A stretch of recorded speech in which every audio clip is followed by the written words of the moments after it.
Welcome to Gartner ThinkCast. I'm Karen Stokes-Lockhart. Today, we'll be covering Gartner's 7 disruptions through 2029 you might not see coming. Every year, distinguished VP analyst Daryl Plummer unveils his updated list of disruptions at Gartner IT Symposium Expo. We'll hear him walk through all 7, from AI avatars and water scarcity to personalized movie experiences, while offering advice for CIOs and tech leaders to stay ahead of the curve. Now, here's Daryl. Thank you for joining me. I'm Daryl Plummer, here to talk to you about the 7 disruptions you might not see coming.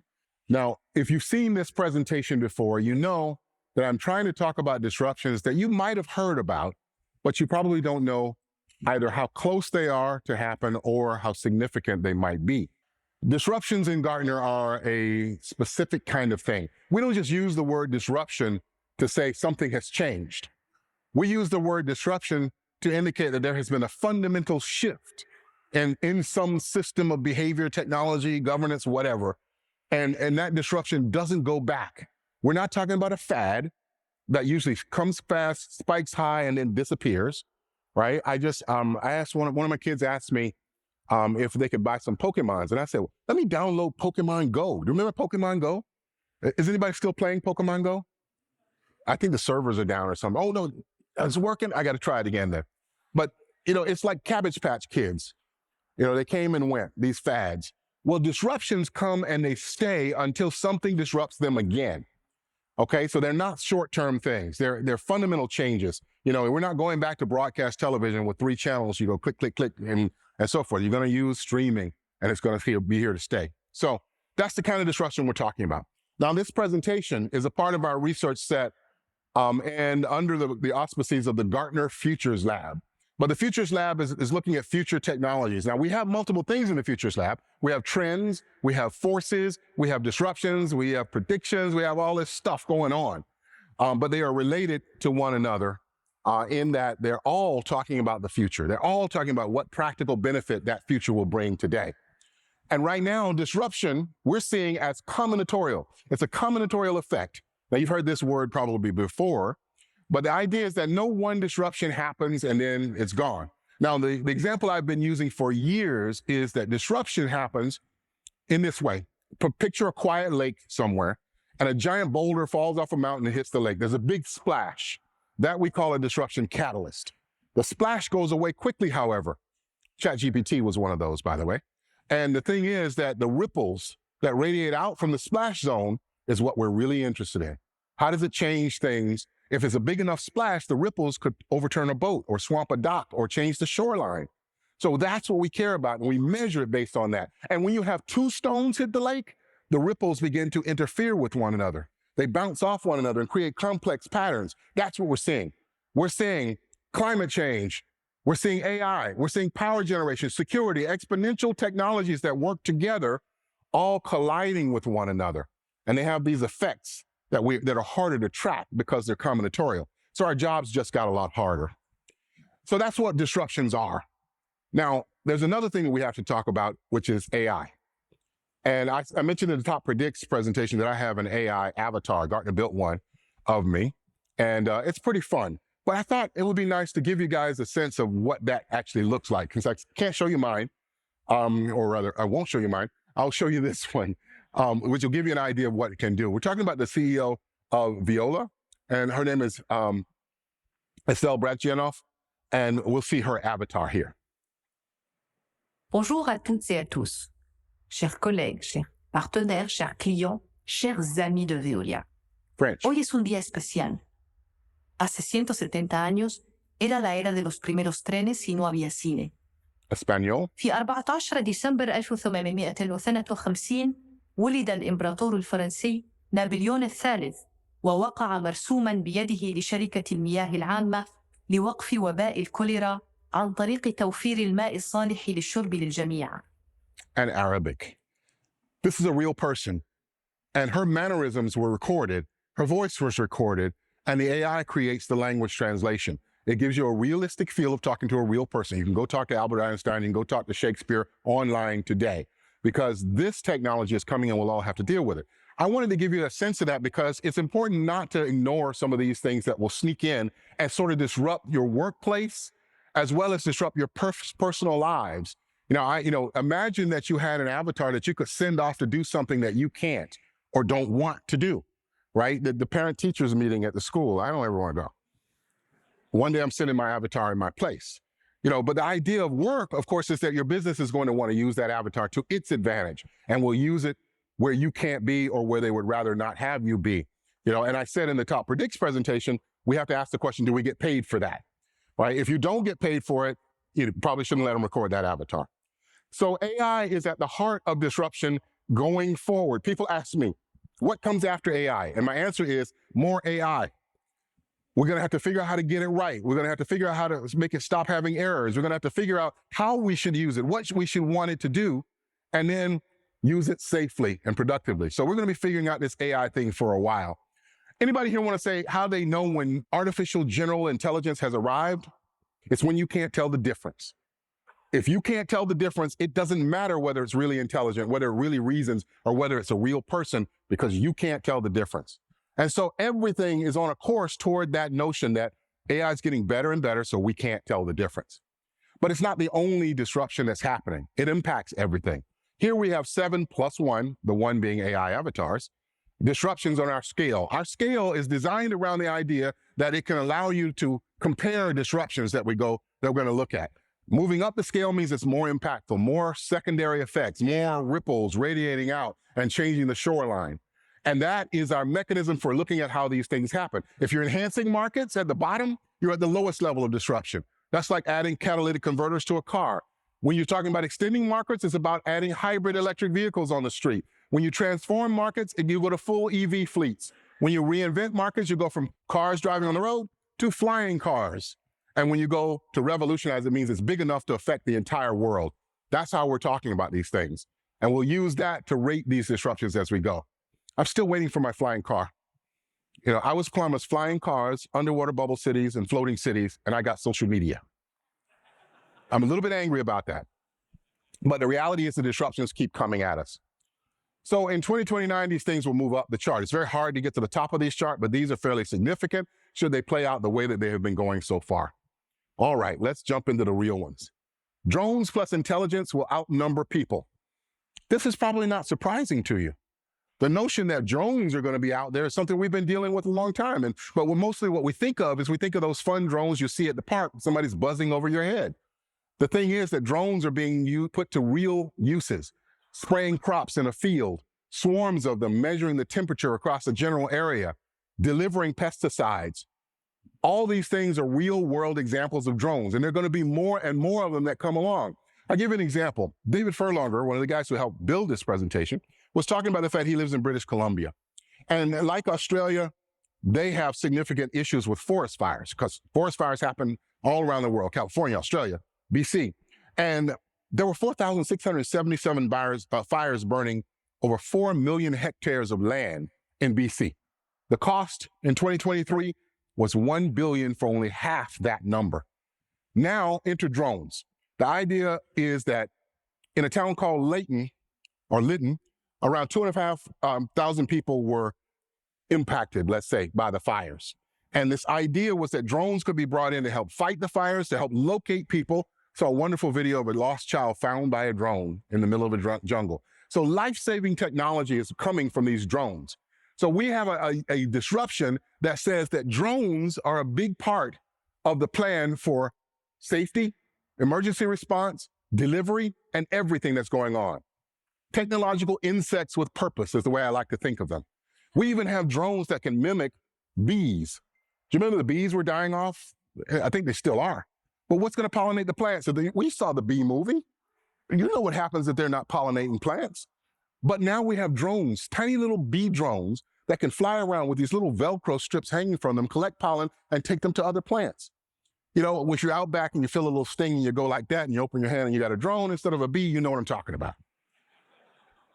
The idea is that these drones are going to be used for good things with purpose, but they're also being used in multiple ways. So in agriculture, I talked about light cargo deliveries. The idea of a light cargo delivery was proposed a long time ago. The Amazon drone that drops your package off.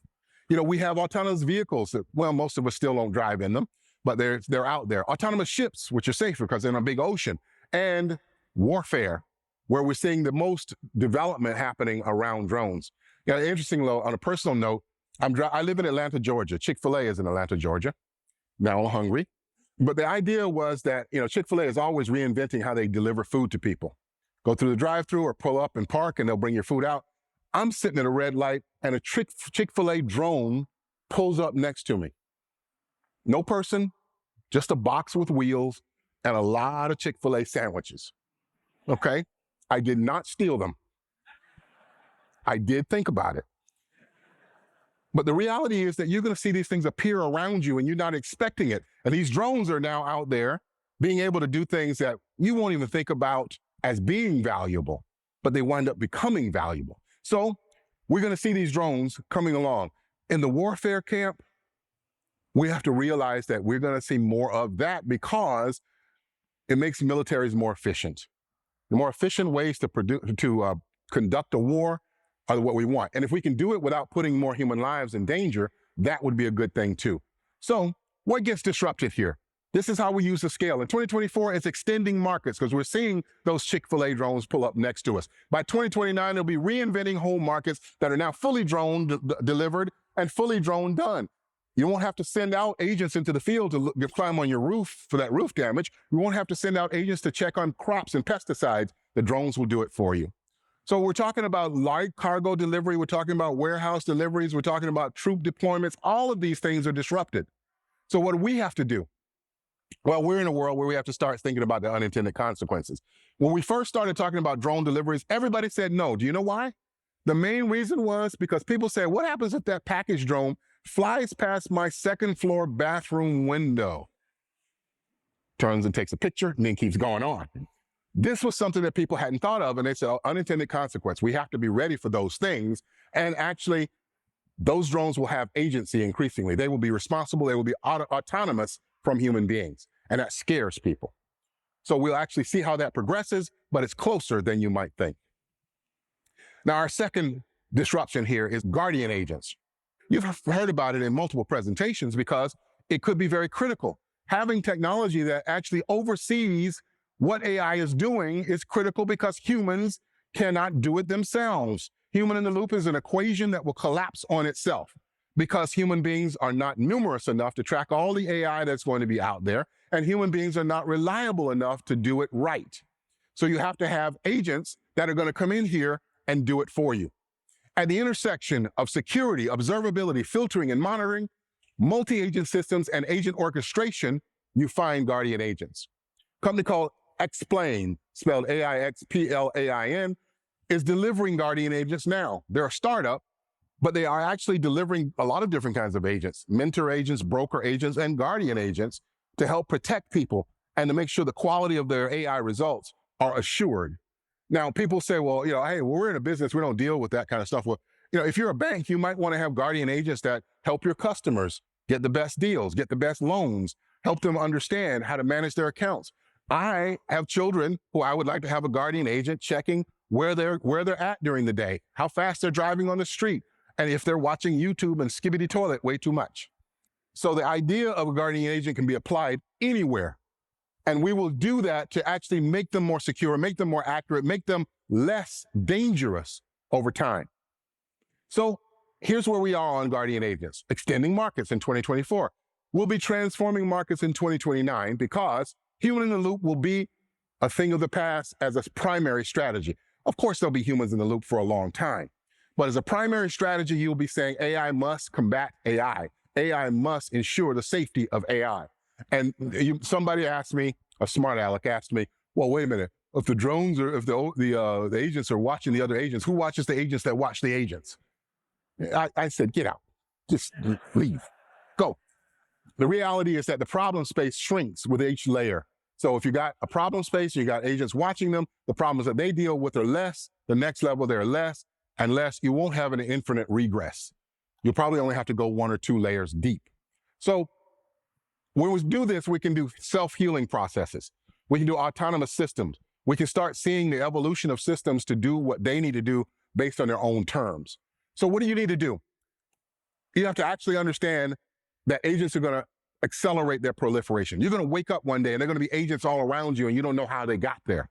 So you have to be starting to think right now about securing agents with technology. So if you have a security, observability, monitoring, filtering, and masking practice, start thinking about how you turn those things from just security mechanisms to guardrails, from guardrails to guardian agents.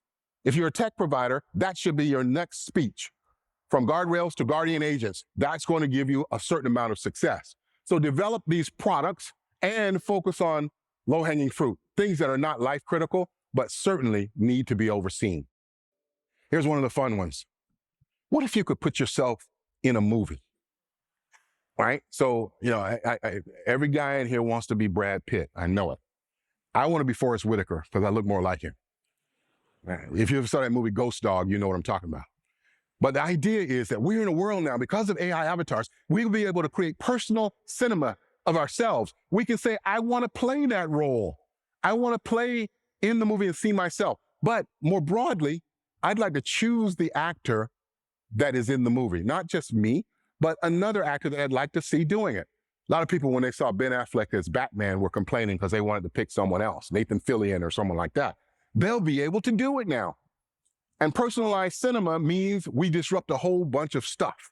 Because when you go to personalized cinema, you start thinking first, am I really want to watch myself or certain actors in these roles? Because they may not come off as good as the original ones. People in Hollywood are pretty good at picking the right people. And if you pick the actors, so you create a whole line of content that somebody should get royalties for. When they actually build these systems, you guys remember the Hollywood strike that went on earlier in the year, late last year? The writers were on strike and the actors joined them. The reason they did it is because the studios were saying, we're going to use your name, image, and likeness to actually make a movie without you. And they said, you can't do that. You have to pay me. The writers, they said, we're going to use AI to write a movie that's just like one you would have written. And the writers said, that's not fair. You're stealing my skill. You're stealing my talents. We've already seen it with musicians. The Weeknd, a lawsuit, because AI had created songs that sounded exactly like them or were actually better than their songs. And they said, if those are a hit, I want my cut. So they weren't, negotiating to stop these things. They were negotiating on how much money they can get from it. So when we think about this, it's going to change everything about music production and delivery. It's going to change. In 2029, it's reinventing markets because production companies are going to make movies that are designed for you to insert new actors in or you insert yourself in it. They're going to change the royalty and licensing rules around it. They're going to change the viewer engagement model because you probably won't go to a theater because nobody else wants to see you in that movie instead of Brad Pitt. So you got to watch it at home. So all of these things get disrupted and you have to start thinking about customization of content using digital and AI. I saw this wonderful video the other day, creeped me out. It was big scoops of chocolate chip ice cream in a bowl. And I'm like, oh, chocolate chip ice cream, look good. Then the chocolate chip ice cream started moving. And it moved and more, and it turned into a bunch of puppies with black and white spots. It was the creepiest thing I've ever seen. But I started thinking, how can I do that? Morphing content for your business is a great place to go. You got to get on that now because you don't want to be watching other people do it to you. You got to do it for yourself. So talent is going to be changed because different talent can be inserted in different situations. And it's a very important thing to get right. Number 4, we only have 7, SEO 3.0, search engine optimization. What we're talking about here is the idea that now optimizing a search algorithm is not the final frontier. It is, in fact, personalizing everything. Influencers rule the world. Now, we know this, right? Anybody heard of Charli D'Amelio? Well, I guess my 16-year-old daughter knows who she is. But Charli D'Amelio is a young girl who started dancing at age 15 on TikTok. And she's worth over $150 million. Anybody want to go dance on some videos? We got a camera back here. The reality is that influencers are doing that. My little kids watch Mr. Beast. And they're influencers that are there. What if you could, influence by using algorithms to create personalized content of yourself? Post it to TikTok, post it to YouTube. What if you actually had those algorithms that would find the right advertisers that would pay when people come to your content? This is SEO 3.0. This is where we start talking about personalizing everything. Personalizing our medical outcomes, personalizing our food choices in restaurants, personalizing our choices in everything. And some people will use those personalizations to hack the traditional algorithms, to actually make an algorithm give them what they want, give them more support for their own influence, drive people to your content, all by personalized SEO. So the notion here is that as this thing goes, it won't move as fast as some others, but it'll be transforming markets because now traditional SEO is going to be challenged heavily. Marketing people will use these tactics of personalizing marketing to each of us. You walk through an airport, there's a billboard that's digital, and as you look at it, it changes and transforms to be about you, not just a general purpose video, okay? That's personalization, and they're going to use that on you. And influencers are going to use it to draw you to their content as well. So decide if you want to attack or defend in personalized content. Do you want to actually hack the algorithm or just use it to build more influence or power? That's the easiest way to become rich right now. Do something on the internet that people will watch you do. There's a trend that I don't understand. Is kids love watching videos of other kids playing video games. Now, if you're a parent who says, I don't want my kids playing video games because they need to be outside playing with real kids and exercising, and you come in and your kid is not only watching a video, but it's of another kid playing video, that's an infinite regress we got to stop. So traditional SEO investments are going to go down. Number 5, the energy power play. Where the power going to come from? You've heard a lot about energy crisis, right? You've heard that we're using up so much of our power, but what you haven't heard about is that the big consumers are going to have to generate the power. Artificial intelligence, electric vehicles, factory automation, everything we're doing, artificial general robotics is going to use more and more power. So what do? You go out and you create a microgrid and you generate power for yourself and share it with a community. Microsoft was recently quoted as being in a conversation about buying 3 Mile Island. Do you remember 3 Mile Island? It's pretty scary. Why do they want to buy a nuclear disaster site? It's because nuclear power is going to be used to power these data centers, and they're going to generate power much more than they need. One day we may find that if they do that, and they're generating a lot of power and they're sharing it on a microgrid, developers, businesses may start building around that. And 3 Mile Island might become the new Sag Harbor. The idea of being able to use power generation as a tool to draw a community to you is right beyond the idea of modernized data centers with renewable power sources. So we'll get that done. I want to be the guy who builds a renewable power source and have developers build apartments and homes around it so that they get cheaper power and they don't have to worry about the coming energy crisis. So sharing in a consortium of people is a good idea. So where is it on the chart? Extending markets, because we're now seeing different kinds of power generation sources. Self-generation is the buzzword of the day. By 2029, our traditional shared grid will probably begin to be a thing of the past because that grid is fragile. It can break down, and we don't want to be living in the darkness, okay? Now, you remember I said in the top predicts, my son uses Alexa to answer math questions instead of doing the math himself, right? And people say, well, what if he doesn't learn how to do it himself? What if the power goes out? And I always say, what if the power goes out for us? We're doomed because we can't live in a world without power anymore. If you don't believe me, give your mobile phone to a friend for 1 week and see how fast you pull your hair out. Anybody here doesn't use a mobile? Anybody here still got a BlackBerry? Oh, man, there's always one. Yeah, I used to love my BlackBerry. You'd have to pry it from my cold, dead hands. But one day I got an iPhone and I drove 2 hours to get to the ocean so I could throw the BlackBerry in and say, ha, ha, ha, ha. But now I got an iPhone stuck in my pocket all the time, so it's kind of annoying. Number 6, software-defined semiconductors. We're increasingly using software to change the performance and behavior of hardware. Now, we've gone through many eras of hardware design, semiconductor design. And as we go through those eras, we get more and more efficient technology. But software is the next level of efficiency. Software in a software-defined architecture can be used to determine how the chips will run. Will they run hot? Will they run faster? Will they run slower? It can also be used in chip design. So we won't have to have so many designs. We can have a base chip, and software will modify the functionality of that design. So we're in a world where software is influencing everything. Unfortunately, when software is brought into the picture, threat surfaces expand. So we can get in a situation where you get a chip from the factory and it's already got malware in it, or it's already got some security breach in it. That happened a long time ago. So it's nothing new. It's just the degree to which we use it means there's more opportunity to do that. But in the meantime, software design and software-defined semiconductors come together to allow us to build software and infrastructure designed to support AI much more effectively. When should you use an accelerator? When should you use a general purpose CPU? When should you use a GPU? All could be chosen by software in the design, especially in a given server, or a given series of racks within your liquid-cooled data center. So this idea of software-defined is a big deal.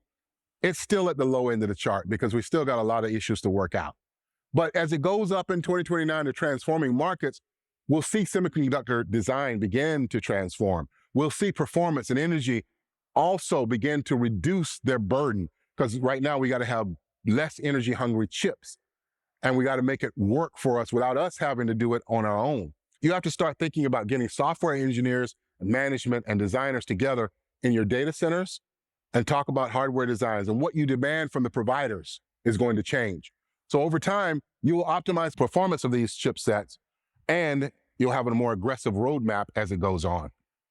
All right, number 7, water scarcity. Did you know? Let me just throw a few numbers at you here. According to the, when we look at the numbers, Virginia in the U.S. hosts the biggest concentration of data centers globally. And Google has suggested that 15% of its freshwater uses come from areas with high water scarcity. Now, think about that a second. When you have a lot of data centers in one place and you have relatively low availability of fresh water, you actually could be causing a problem of massive proportions. And we're seeing that happen increasingly because all of our processes use a lot of water. You want to dye a t-shirt? It uses a whole bunch of water to get it done. And you can't do anything with that water after it's done. Dump it outside. That's it. Even in strategies for data centers, liquid cooling, warm water cooling, you have to cool the water down, which uses power, and then send it through, and the processors heat the water up, and it comes out room temperature, and you can't do anything with it except water the lawn. So you have to start thinking, can we create water loops that allow us to use that water that comes out as effectively as we used it when we went in? These kind of strategies happen. So with liquid cooling, for instance, you get into a situation of using warm water to go in, it heats it up to 50 degrees C, and it comes out and you use it to heat an apartment building. So you can use power in many different ways, because if not, we're going to get into a problem of compliance, isolation of our resources, and a lack of sustainability. Over time, what we've seen is that AI can be used to make this better. By 2027, AI is going to help save 4.2 to 6 billion cubic meters of water. And when we look at that, that's a pretty big number, and AI can do more on that. Because right now, electrification, compute, power, cooling, and our consumption are all combinatorially creating a problem for us with water. So we have to actually think about water and think about how we're using water, and should we keep using the way we are? As I said, we have to prepare for a future of water scarcity. Dependencies on it, reducing the risk associated with it. And over time, we can partner with different organizations and institutions to figure out how water should be used. So start doing water risk assessments. Start looking at circular technologies like the warm water cooling to actually use the water outside of the loop just as it's going into the loop. So there we have it, 7 disruptions. Now, if you want to talk to us about these more, we can get into a conversation so you can understand how these things might affect you and what other disruptions are coming along that you might not have seen just yet. In the meantime, what I'd like you to do is go forward and look for disruptions. Look for how they will change what you do today, and ask yourselves, do I want to change, or do I want to stay where I am until something changes me? Thank you very much for listening, and enjoy the rest of the day. Thanks for listening to this latest episode of ThinkCast. That was Gartner Distinguished VP Analyst Daryl Plummer. To learn more about the disruptions to watch out for, follow the links in the show notes. ThinkCast will be back wherever you listen to podcasts a week from today. In the meantime, please rate, review, subscribe, and share with a colleague so neither of you will miss it. ThinkCast is a production of Gartner. This podcast may not be reproduced or distributed in any form without Gartner's permission. It consists of the opinions of Gartner's research organization, which should not be construed as statements of fact. Content provided by other speakers is expressly the views of the speaker and/or their organization. While the information contained in this podcast has been obtained from sources believed to be reliable, Gartner disclaims all warranties as to the accuracy, completeness, or adequacy of such information. Although Gartner research may address legal and financial issues, Gartner does not provide legal or investment advice, and its research should not be construed or used as such.